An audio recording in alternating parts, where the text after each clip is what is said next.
আমি এখন চলে এসেছি সেই আমাদের জমিতে, যে জমিটাতে বাগুন লাগা ছিল সেই জমিটাতে চলে এসেছি। এই যে আমার বাইক আর এই যে রাস্তা, এই রাস্তা দিয়ে কিন্তু আমি আসলাম। তো আমি এখন চলে যাব সেই ভুট্টা বাগুনের জমির দিকে। তো এটা দিয়ে যেতে হবে। দেখতে হচ্ছে আশেপাশে খুব লাগা রয়েছে, জঙ্গলের মতো রয়েছে অ্যাকচুয়ালি। এগুলো হচ্ছে পটলের জমি, দেখাচ্ছি আমি সামনে নিয়ে গিয়ে। ভিউটা কিন্তু দারুণ লাগছে, একদম পুরোটাই গ্রিন গ্রিন আর গ্রিন। ওই যে রাস্তা, আমার বাইক থেকে গেল ওখানে, আমি এখন চলে যাব সামনে।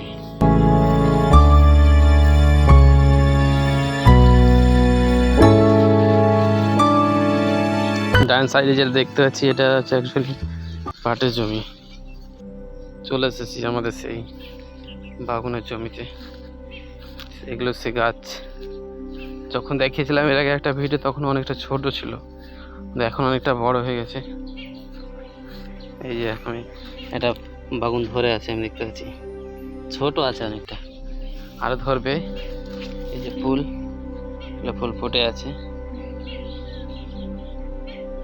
কালারটা কি অন্যরকম, দেখতে কিন্তু দারুণ লাগছে ভিউটা। জমিতে অনেকটা ঘাস হয়ে গেছে, অনেক ঘাস রয়েছে দেখতে পাচ্ছি। এটা কিন্তু লঙ্কার গাছ দেখতে পাচ্ছি, এই যে বাগুনের গাছ এবং তার পাশে লঙ্কার গাছ। এটা লঙ্কা ধরে গেছে, ছোট ছোট হয়ে আছে। এটা যদি আমি দেখাতে যাই তো অনেকটা ছোট রয়েছে। এই যে লঙ্কা, এগুলো ছোট ছোট গাছ, অনেক ফুল রয়েছে। এটা আবার কি বাবা, জঙ্গল পুরো একদম অ্যামাজনের মতন হয়ে আছে, অ্যামাজন জঙ্গলের মতো পুরোটাই। ভিউটা কিন্তু দারুণ লেভেলের, সেই গাছ, অসাধারণ দৃশ্য। পুরো জমিটাকে ঘুরে দেখে নিব কি কি রয়েছে। ঘাস পুরোটাই নীল কালার, কি লেগে আছে এটা? সেটা বোধহয় রাসায়নিক কোনো কেমিক্যাল হতে পারে, যে কীটনাশক দমনের জন্য যে কেমিক্যালগুলো ইউজ করা হয় সেই কেমিক্যালগুলো হয়তো এখানে রয়ে গেছে।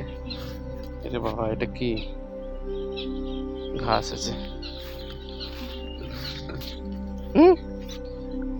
বাগুনের জমিতে পাটের গাছ, কত কি গো, একদম পুরো জমি ফিল আপ হয়ে আছে। পুরো পাটা একদম ঢুকে গেছে, নাই দেখতে পাওয়া যাচ্ছে না। লিলে কামড় মারবে।